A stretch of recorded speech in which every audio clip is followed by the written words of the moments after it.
Hi guys. Okay, so hope you had a good day today. Saw lots of good learning coming in, so fantastic. Well done. Uh, okay, here we are. So we're Sheep Pig. We're on chapter 3. This one's called "Why Can't I Learn?" Poor babe. Why can't he learn? Let's find out. By dark, it was plain to Farmer Hoggett that, whether he liked it or not, Fly had not 4 but 5 children. All the long summer evening, Babe had followed Fly about the yard and buildings aimlessly. Aimlessly means kind of in a kind of dreamlike manner. It seemed to the watching farmer, though, of course, this was not the case. It was in fact a conducted tour. Fly knew that if the foster child was to be allowed his freedom and the constant reassurance of her company, for which he obviously craved, he must quickly learn. And patiently, he was a quick learner. He was a quick learner. His way about the place, and that he must be taught, as her puppies had been taught, how to behave like a good dog. "A pig you may be, Babe," she began by saying, "but if you do as I tell you, I shouldn't be a bit surprised if the boss doesn't let you run about with us instead of shutting you up. He is a kind man, the boss is." "I knew that," said Babe. "When he first put me up, I could feel it. I knew he wouldn't hurt me." "You wait. You wait," began one of the puppies, and then stopped suddenly at his mother's warning growl. Though she had said nothing, all 4 of her children knew immediately by instinct what she meant.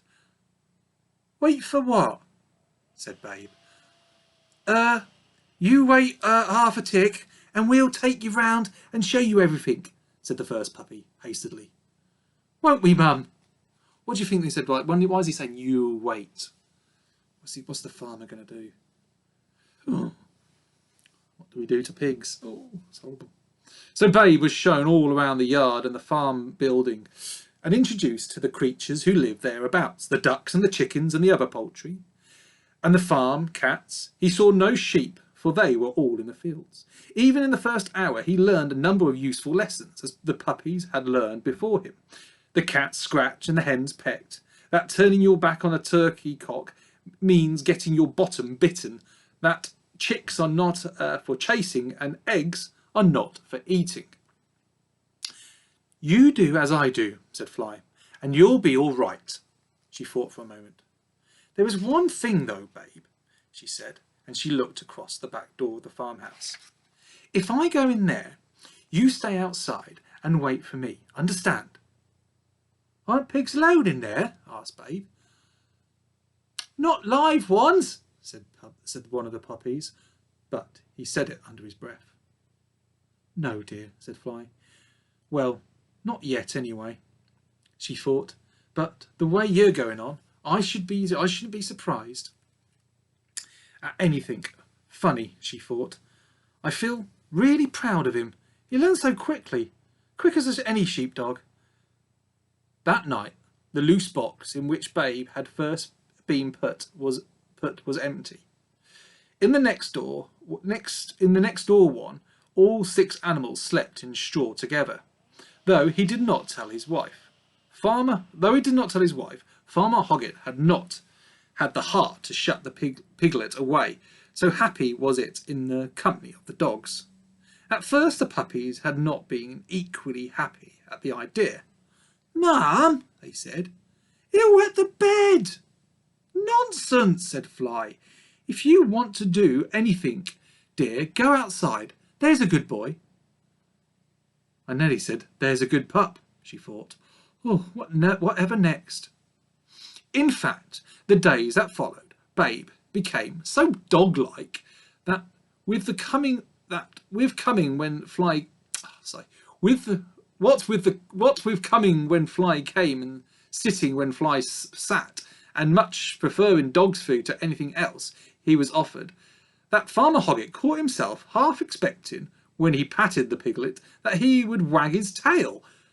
He would not have been surprised if he had tried to accompany Fly when he called her to go with him on his morning rounds, but it had stayed in the stables, playing with the puppies. "You stop with the boys, babe," Fly had said, "while I'll see to the sheep. I shan't be long." "What's the sheep?" the piglet said when she had gone. The puppies rolled about in the straw. "Don't you know, you silly babe?" said one.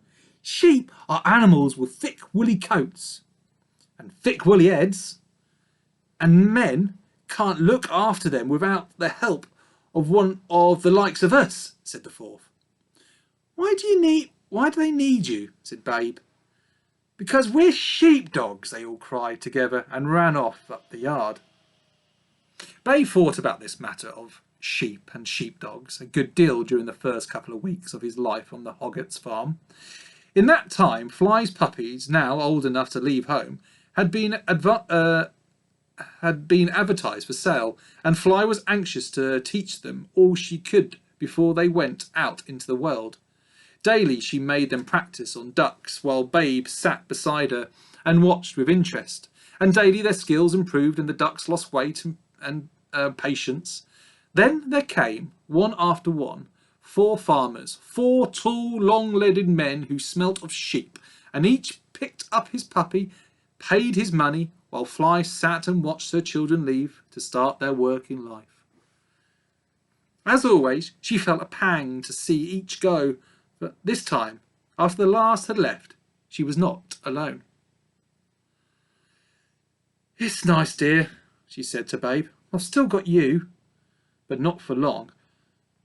But not for all that long," she thought. "Poor little chap. In 6 months or so, he'll be fit to kill.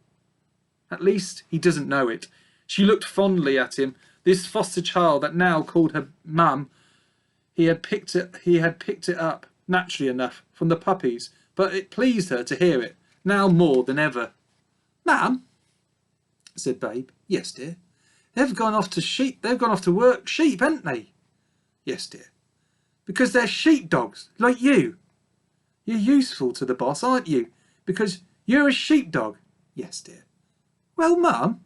"Yes, dear." "Why can't I learn to be a sheepdog?" I will stop there, guys. Okay? Right. Hope you enjoyed that. What do you reckon? Do you think he's going to become a sheepdog? He's not going to become Chops, is he? I hope not. I don't think you'll ever eat sausages again after I've read this book to you. I've got a funny feeling about it. All right. Have fun. See you later. See you tomorrow. Bye.